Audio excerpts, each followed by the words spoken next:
Good morning mga Kabatuan TV. Okay, meron po ako ngayong gagawin. Isang propeller po ng Toyota Innova 2006 model. Ang problema po nito ay maingay pag lalo na pag reverse.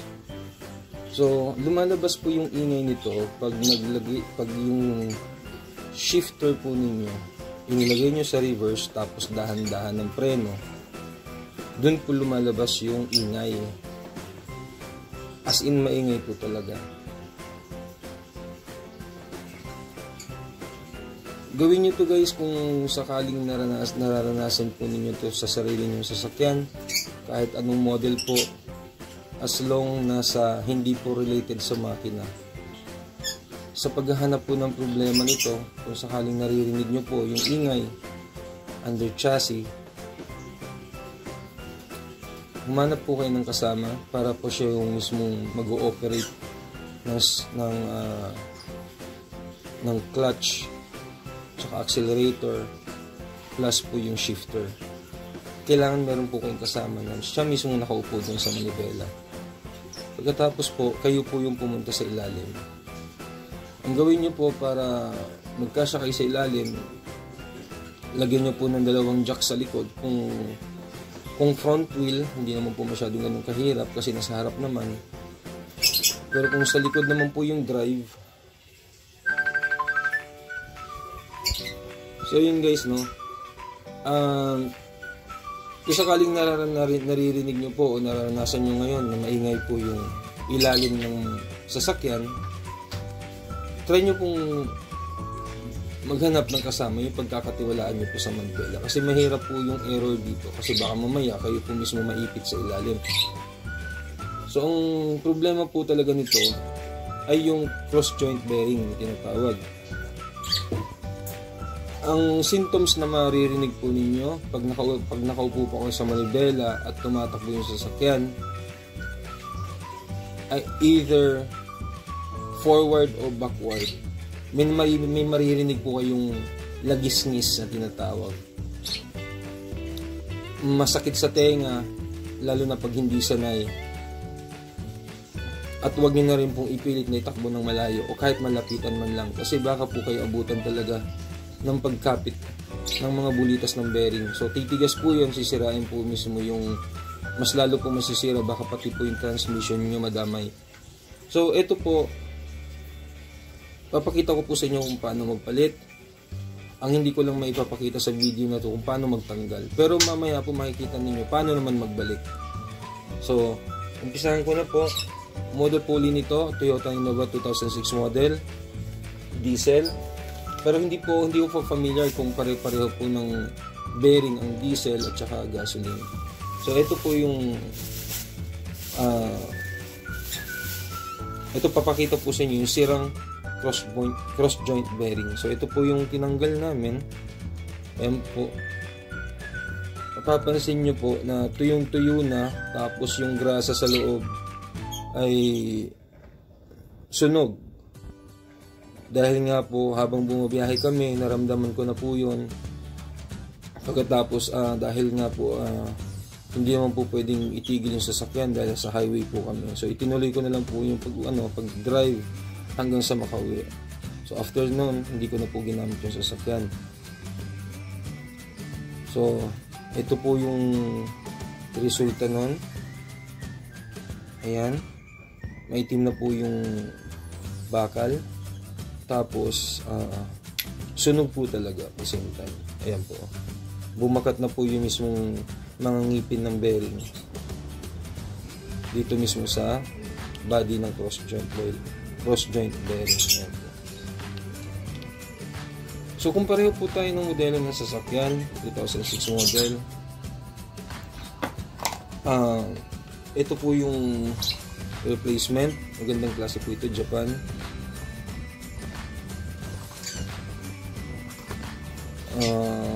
Ito po yung code o serial number ng bearing. Ayan po.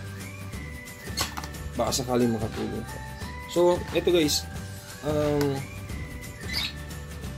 Kung sakaling magtatanggal po kayo ng cross joint bearing, unahin nyo po munang tanggalin itong center bearing. Ito po. Ito po yung center bearing. Ako po, ang ginawa ko, tinanggal ko po ng buo yung propeller hanggang sa differential. Kaya ko po ginawa yan para ma-check ko na rin po kung ano pa po bang bearing ang nadamay sa sira. So, dahil tatlo nga po yung cross joint bearing nito, ito po yung nakakabit sa transmission. Itong ito. Ito po yung kasama niyan, galing sa transmission. Meron pong isa doon sa may center bearing at meron po doon sa isa sa dulo sa differential. Dahil kaya ako nga po tinanggal ng buo para makasigurado po ako kung kung ito lang po malapit sa transmission, o para makasiguro po ako kung sa transmission po ba ang may problema o doon sa center bearing o doon sa may differential, para isahang gawaan na lang kung sakaling hindi lang po ito ang may sira. So dahil kumpirmado naman po na isa lang po ang may sira dito sa propeller, so isa na lang po binili ko dahil maganda pa naman po ang appearance o performance ng dalawang ball joint, cross joint bearing dito sa mismong propeller. Sa pag-check naman po nito kung okay pa, alug-alugin nyo lang po galing dito. Nakakabit po kasi yan dito. Alug-alugin nyo po. Kung napansin nyo pong may alug na, palitan nyo na po. Huwag nyo na pong patagalin kasi mas malaki po ang madadamay o masisira dito mismo sa sasakyan ninyo. Sa pagtanggal naman po, ganito lang po. Pagpalagay po natin na ito nakakabit pa. Kabit ko lang po kasi hindi ko po nakuha ng video kahapon. Ayan o.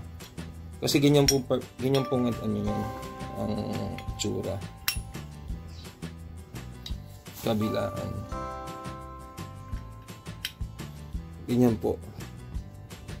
Pero ito po nakalubog. Nakalubog po ito. Medyo hindi nagfo-focus. Yan. Nakalubog po ito. Sa pagtanggal po nito, gumamit lang po kayo ng hammer. Pero unang gawin ninyo, bago nyo po pupukpukin, tanggalin nyo muna po itong clip. Yung clip po nandito banda nakalagay. Dito po. Sa ibaba, sa ilalim, sa loob. Diyan po nakalagay yung clip. Gamit lang po kayo ng screwdriver, tapos martilyo. Tapos pukpukin nyo po yung dulo para kusang matanggal na po yung mismong clip.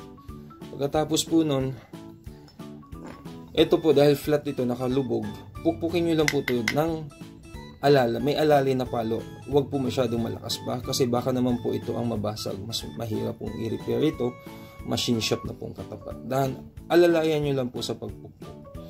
Ang ginawa ko po namin o ginawa po namin kahapon, naglagay po kami ng socket dito sa ilalim.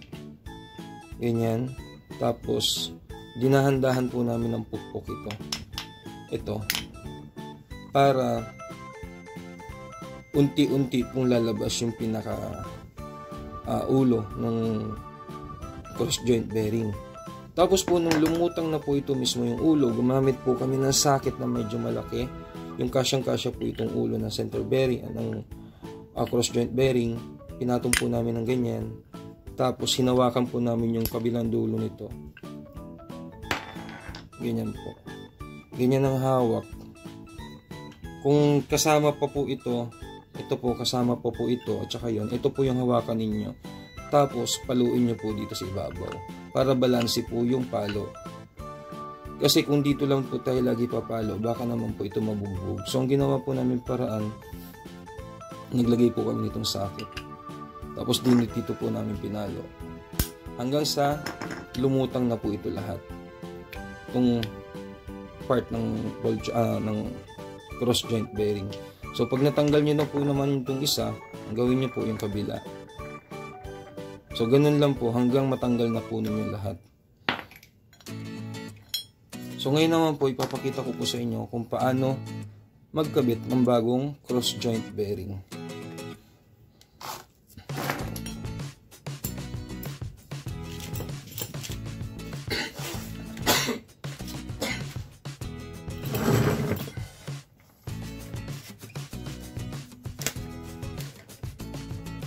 Una natin gagawin, gamit po tayo ng oil. Linisan po natin yung mismong casing.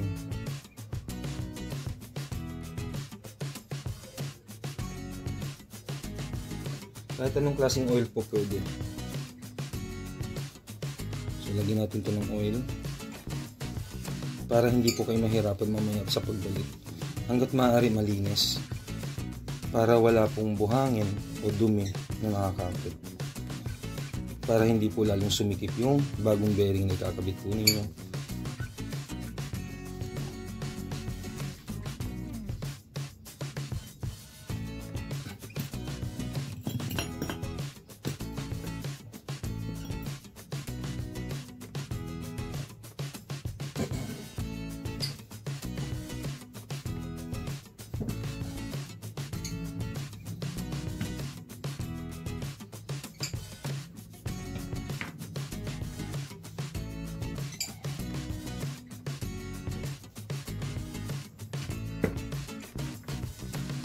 So yun guys, ito po yung bagong cross joint bearing.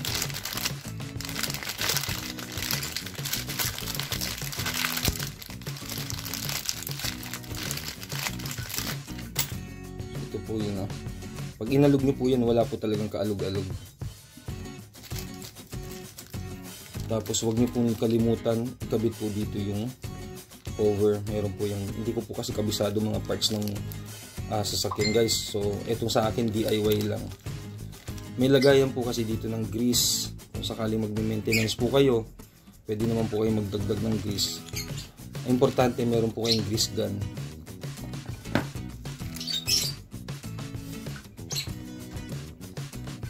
Yung original guys, walang lagayan ng grease. Ayun. Pero yung mga replacement, meron na po. Nakakatulong din naman po yun. Dahil para madagdagan nyo po ng grasa yung mismong cross joint bearing gaya nito.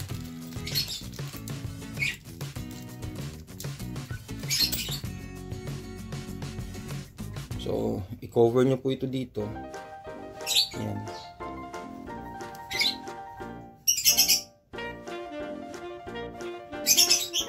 Higpitan nyo na lang po mamaya. Ang importante sa akin kasi may kabit ko na. So huwag nyo pong kalimutan na higpitan kung sakaling meron po nito. So sa paglalagay naman po, tanggalin muna natin itong cap. Ingatan lang po ninyo na hindi po matanggal yung mga bulitas kasi may bulitas po yung sa loob na flat. Ayan po. So ayan guys, tanggalin natin muna yung dalawa. Dalawa lang muna kasi para hindi po malaglag yung bulitas sa loob. Tsaka po natin ito ipasok dito. Ayan po. Pero check ko muna kung pareho ng sukat para sigurado. Para hindi po magka-problema. Kasi minsan po sa auto supply nagkakamali. Para sigurado lang po tayo. Yung height, importante. Okay naman. Diameter. So pareho po. So proceed po tayo. So ganyan na po, no. Pasok niyo itong sa loob. Ayan. Tapos pag naigitna nyo na po, tsaka nyo po ilagay itong cup. Ingat guys, meron tong rubber sa loob, sa labi mismo. So pasok ng ganyan. Ayan po. Tapos yung kabila naman.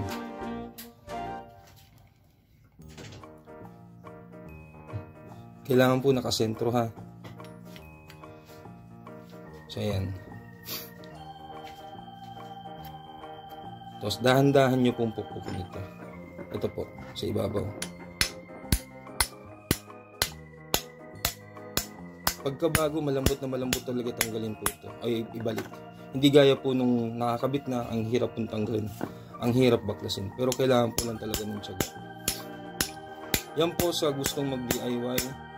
At maranasan din po ninyo kung paano po ba ginagawa ng mga mechanic yung trabaho nila.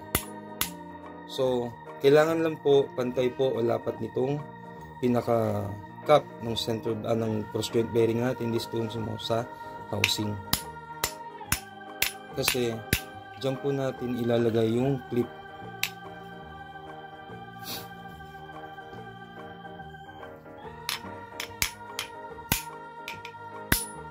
Ayan. Kailangan saktuhan lang po, huwag sumobra.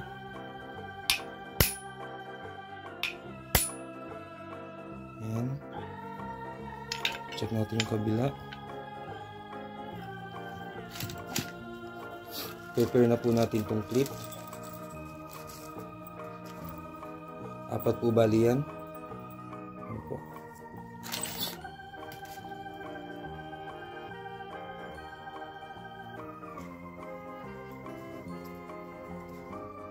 Tapos dito po natin ipadaan sa taas. Ayan po. Nakalock na. Pansin nyo po, ayan po. Nakalock na. So pag pumasok po yun, okay na po yun. Tapos yung kabila naman, lagyan natin. Dito po. Pag hindi pa kumakapit, ibig sabihin hindi pa po nakalubog yan. So kailangan natin paluin ulit dito sa kabila. Ayan. So dahan-dahan lang po talaga. Tapos lagay po natin tong clip ulit.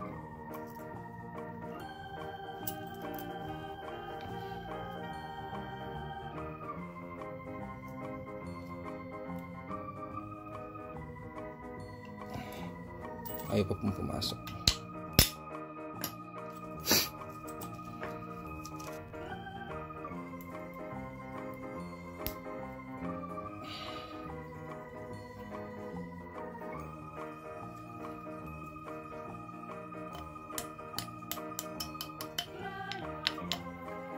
So yan guys, kailangan lapat para sigurado pong nakapasok mismo yung clip dun sa cup.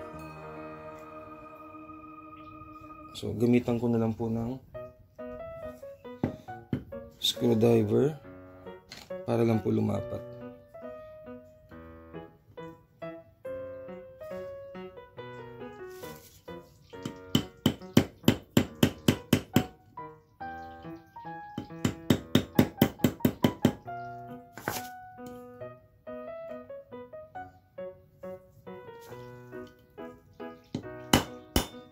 So yan guys, dapat na pareho.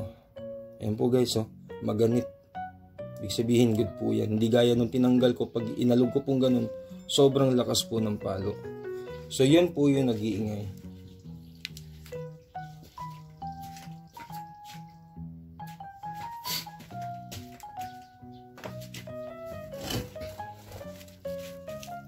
So ikabit naman po natin yung kabila. Higpitan ko na po muna ito kasi baka mamaya makalimutan kung kailan na po nakakabit dun sa under chassis. Hindi ko na po ito mahigpitan. Medyo mahirap na po.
So yan, dapat na.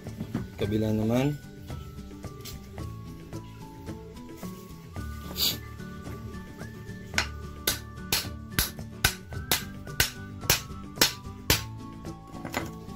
So ayan, dapat na rin. Mapansin nyo po, maganit. Ayan, walang alog. So good na po yan. So wag na lang po natin kalimutan ilagay yung clip. Yun po yung importante. Dahil pag wala po yan, pwede pong matanggal yung cross joint bearing ninyo habang tumatakbo.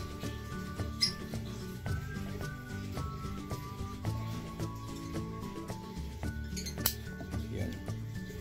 Bilis lang po, di ba? So yung isa naman po, ganun din. Sa pang-apat na clip, ganyan. Pag hindi po magkasya, konting palo po dito. Kailangan saktuhan lang po. Yung saktong-sakto lang po talaga.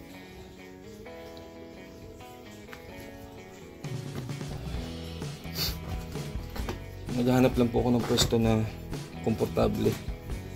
Ayan.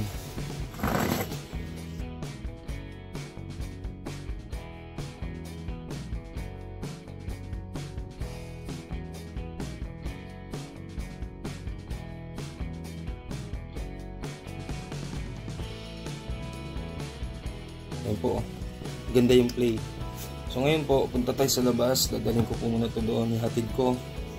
Tapos pakita ko naman po sa inyo kung paano po magbalik. So sandali lang po guys.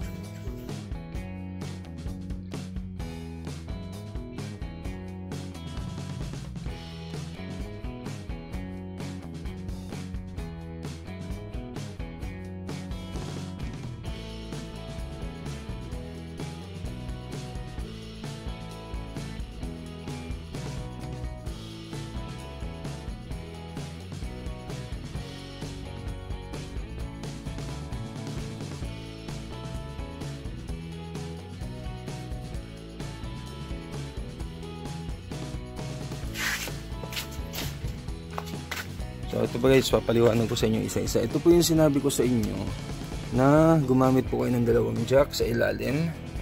Ayan, para maihang nyo lang po yung gulong sa likod. Ayan po.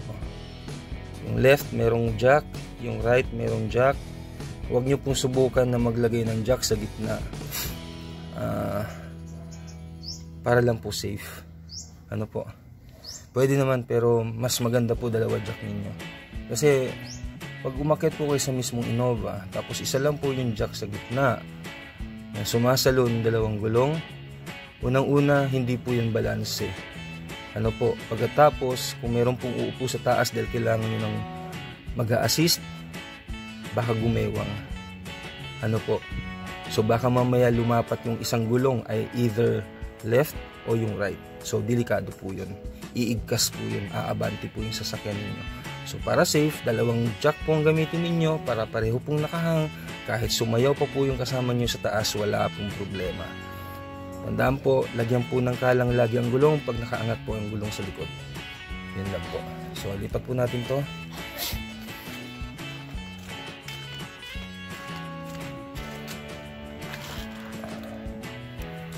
Dito po tayo sa ilalim. Check natin kung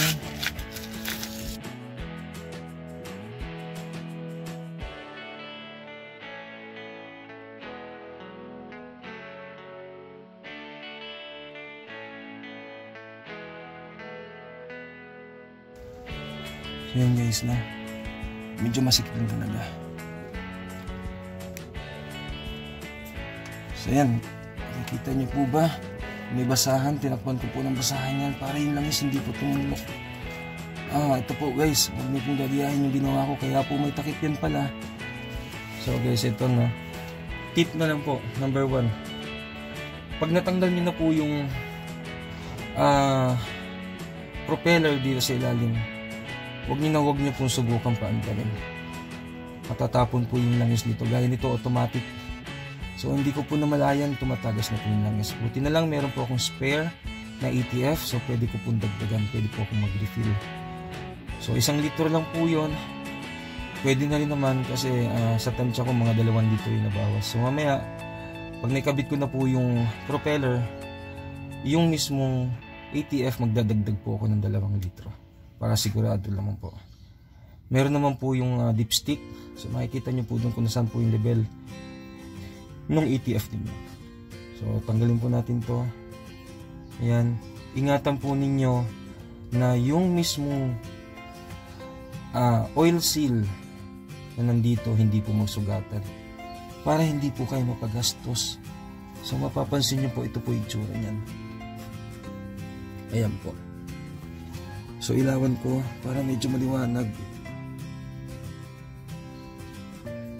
Ayan. Ayan po yung itsura niya. So dito ko muna ilalagay sa gilid para lang po ninyo makita kung paano po ikabit. Medyo masikip lang po talaga, kaya hindi ko alam kung paano ko ipupwesto.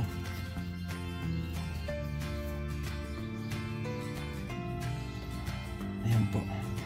Sana po hindi matamaan ng propeller itong cellphone ko, dahil ito lang po yung inaasahan ko pang kuha ng video. So ayan po. Ayan. So ngayon kaya ko po buo, unang-una po, no? Kaya ko po buo tinanggal para ma-check po lahat ng cross joint bearing kung okay pa. So pagkatapos po nito, pupunasan ko po ng oil yung mismong hub na papasok po dito para hindi po masira yung oil seal na nandito sa loob. So kuha lang po ko ng oil.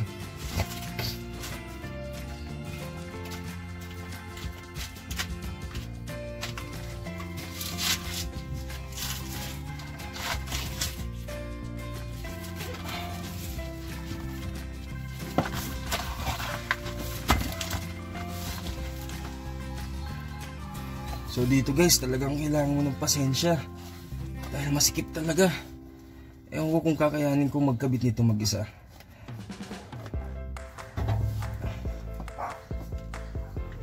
So ito po, meron akong oil, engine oil. Ipupunas ko lang po mismo dito sa hub para mapunasan ko na rin po yung hub natin bago ipasok. Importante po wala pong alikabok, dahil kung meron o buhangin, baka masira natin yung pyesa. Mahirap na. Tapos sa pagpasok po nito, alalay, huwag nyo pong puwersahin dahil baka po masira yung bearing. So i-attempt ko na pong ilagay. Ay, malinis na. Atras ko lang ng konti.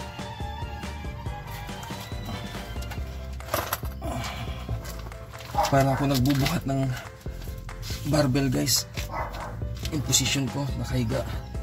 So ayan, sana kita ninyo. Tapos dahan-dahan po natin ito ipasok. Pag hindi kasya, ikutin nyo lang po kasi may ngipin po yan.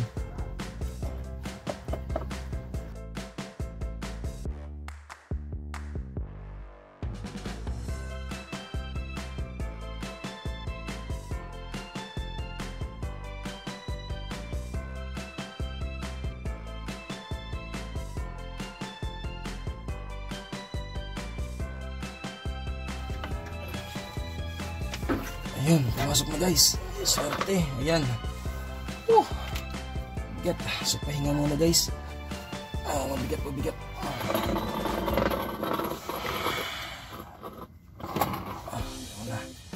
So dito naman tayo sa kabila. Ayan, harap ko muna to.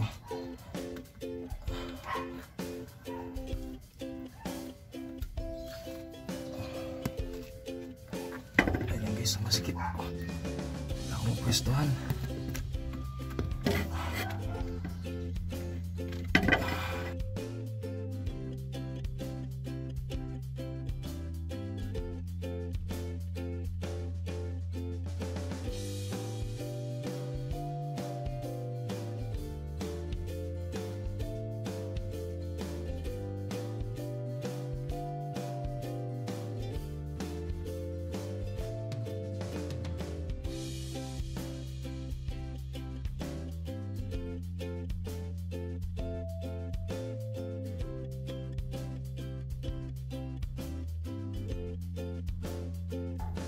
So ito na po yung yung bolt, nakahanda na po, dalawa. Ang gagamitin niyo pong tools, socket wrench, 14mm. Gamit po kayo ng power handle o ratchet. May ratchet po kayo, gamitin nyo sa paghigpit pero sa pagkabit, pero wag nyo gagamitin sa paghigpit. Power handle po gamitin nyo para hindi po masira yung ratchet po ninyo. Sandali lang guys. So ito guys, balik tayo. So hindi ko po may focus dahil yung camera ko po hindi magkasya. Dahil meron po itong handle. So ito, iangat lang natin ito. Ayan. Tapos pwesto lang po natin dito. Ayan. Gaya po na sabi ko, yung tools po na gamit dito ay 14. Asan ba yung mga tornilyo? Hindi ko na naman makita.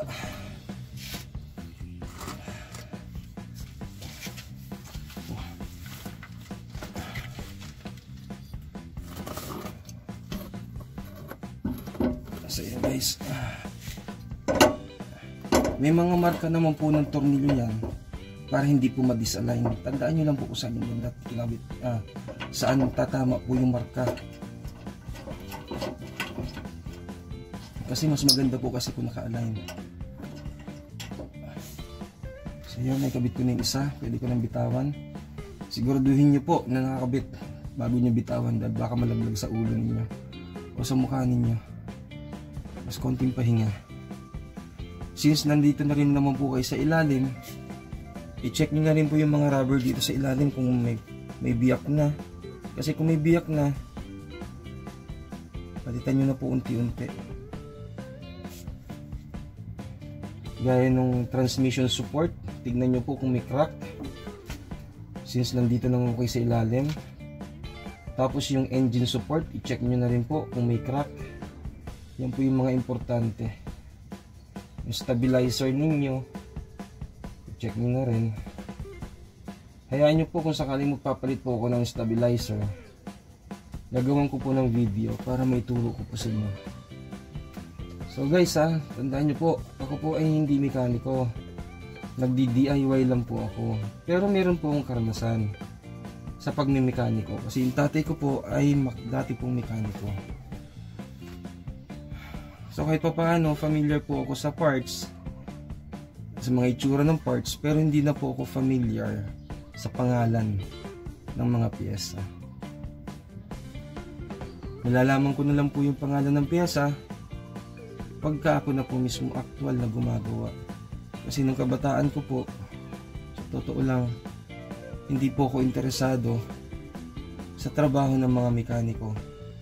Unang-una po kasi, nakikita ko si Papa umuwi ng bahay puno ng grasa, madumi lagi yung kuko.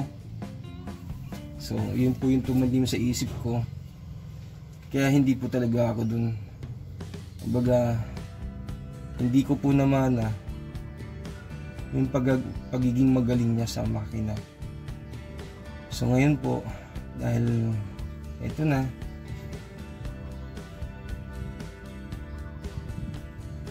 napipilitan o nauobliga po ako na gumawa ng sasakyan. So ikabit ko na po itong isa.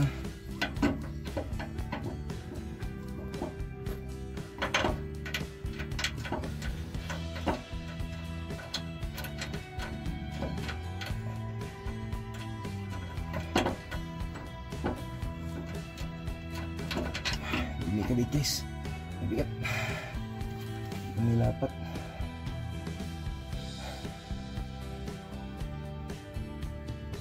Ulit.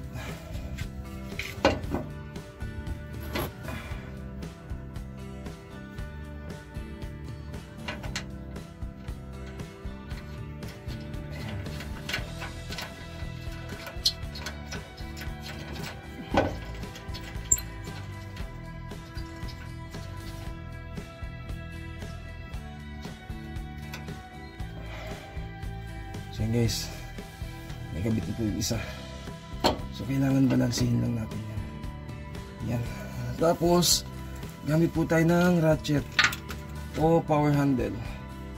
Mas maganda po ratchet Mas maganda pareho kayo meron. So ito po yung ratchet. Yan. Para mas mabilis magbalik.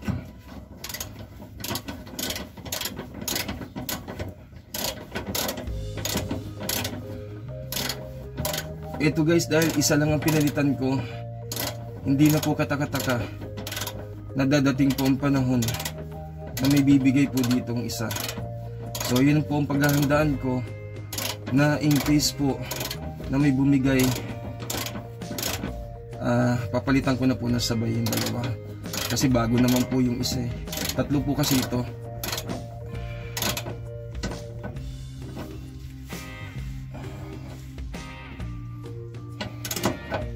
Alali po sa pagigpit para hindi po masira yung thread ng tornilyo. Itandaan nyo lang po kung gaano po katigas ninyo tinanggal, ganun din po katigas sa pagbabalik. Wala po kasi akong power handle na may gauge. Meron po kasi nun, kalimutan ko lang po ang pangalan ko ng tawag. Ginagamit po kasi yun sa pag-overhaul para yung higpit po ng mga bolt pantay, lalo na sa cylinder head.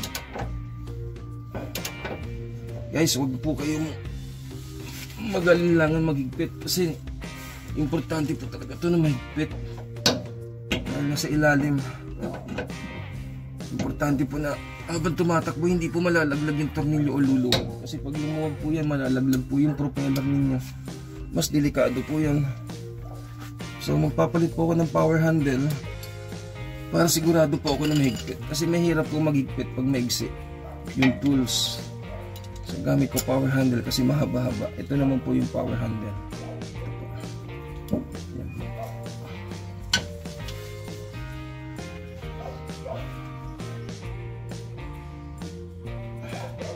Pag hindi na po kayang higpitan, huwag niyo po ipilit, baka maputol.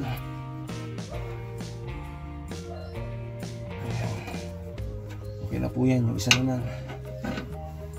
So after nito, doon naman tayo sa differential. Pag sa pagpapalit naman po ng oil ng differential, baka next week po magpalit ako para mapakita ko rin po sa inyo kung paano mag-drain at maglagay.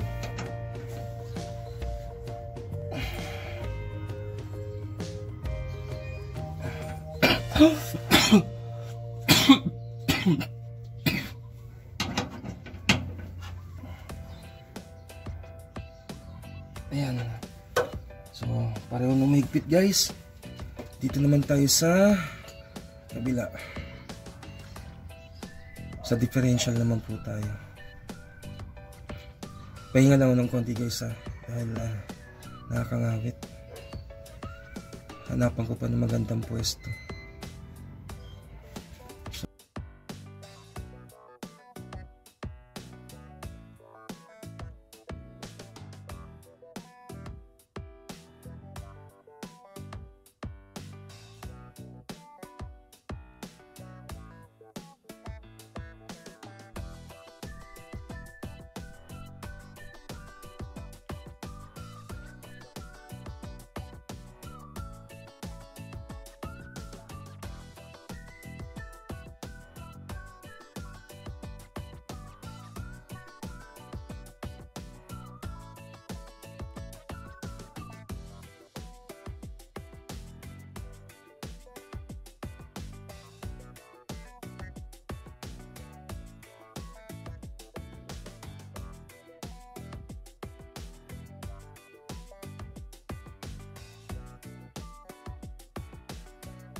Parang mali guys.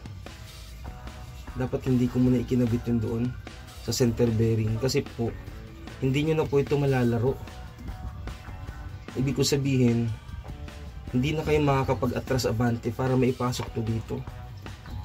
So, ang maganda, tanggalin ko muna yung center bearing, tapos unahin ko po ito sa pagkabit. Para pwede po itong umatras abante. So, hindi ako mahihirapan magkabit. So, ngayon, babalik po ako doon sa unahan para matanggal naman po yung center bearing. Pero, para hindi ako mahirapan, lalagyan ko po ng tali para panalo. Yun. Para hindi na po ma-disalign o hindi kayo mahihirapan magkabit kasi nakatali na. Ang importante lang po na hindi muna naka-fix yung center bearing natin.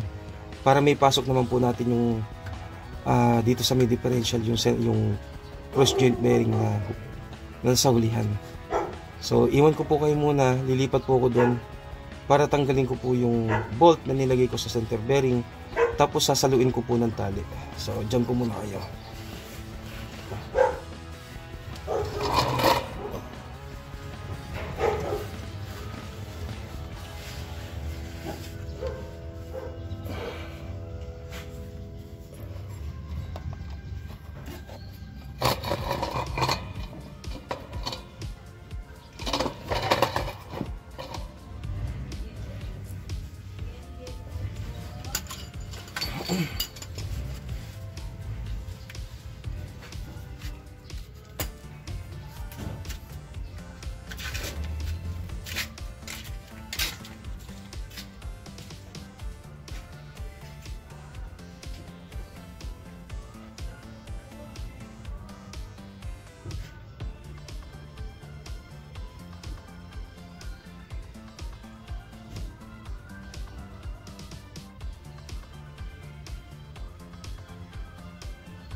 So, yun na yung pinaka-the best na angle guys na pwede kong gawin. Ano, pasensya na po talaga.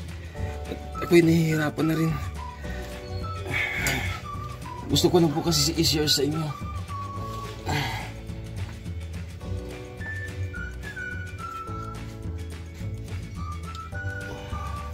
So, yan. Nakita na po, maganda na po yung view. So, ito po yung marka na sinasabi ko. May dating marka. So, yan na lang po yung hindi nasundan ninyo. So, yan, pasok natin to. Yan. Tapos, isentro natin. Ayan po. Mas mabilis po magbalik. Ayan. Kailangan po, lapat na lapat. Ayan. Tapos, lagyan po natin ng tornilyo.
Ikot ko lang.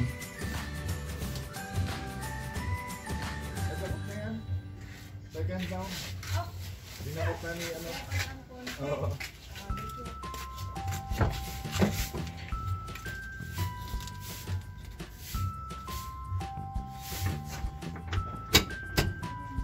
Okay natin yun.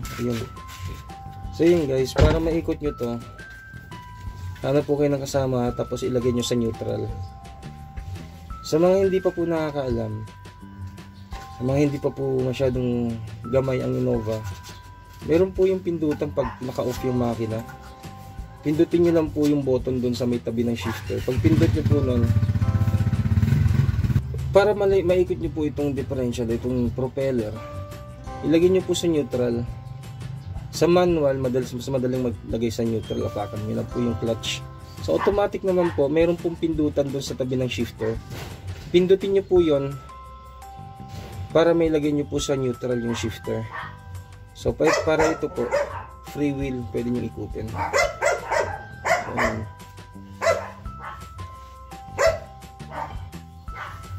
Para hindi po kayo mahirapan magdukot ng tornilyo.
Ngayon guys, gamit yung martilyo. Pitikin lang po natin para mahigpit na mahigpit.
Ayan guys, kita na.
dito lang tayo sa harap guys.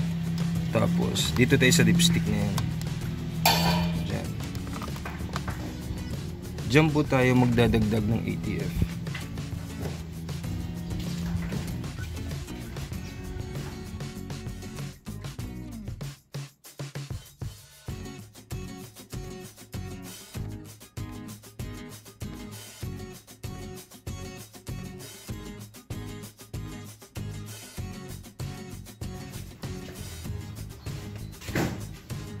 Check muna natin yung level ng langis o ng ATF.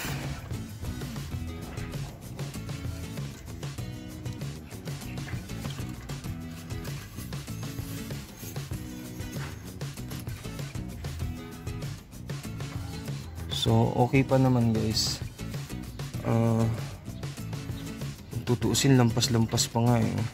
Pero double check natin. Punasan ko ng basahan yung dulo. Ayan. So wala nang marka ng langis. Tapos tusok natin ulit.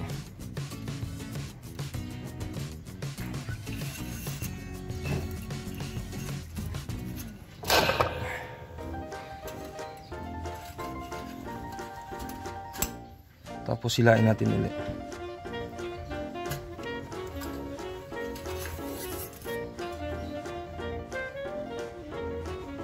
So yun guys, camera.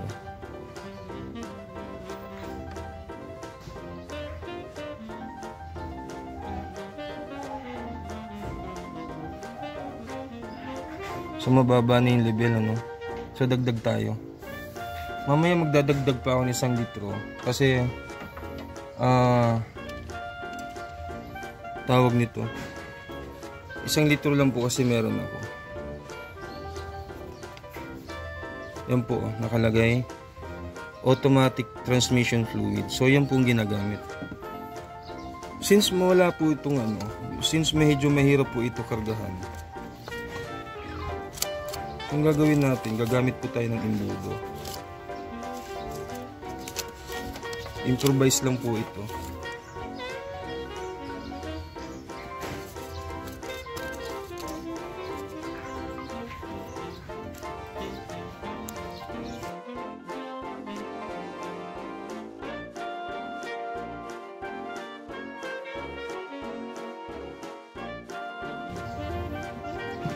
Lagyan natin ng konting hangin para makapasok at mas mabilis ang pasok ng oil.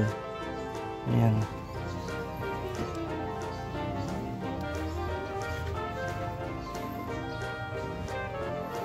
Medyo mabagal po talaga ito.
So yun lang guys, no.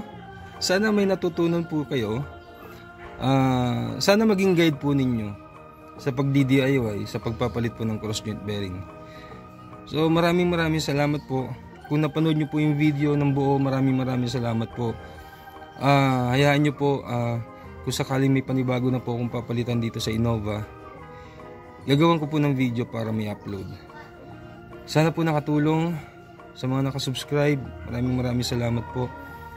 Sa mga hindi pa po nakasubscribe, please subscribe, like, share, and hit the notification bell para updated po kayo sa mga videos na i-upload ko. Maraming salamat po.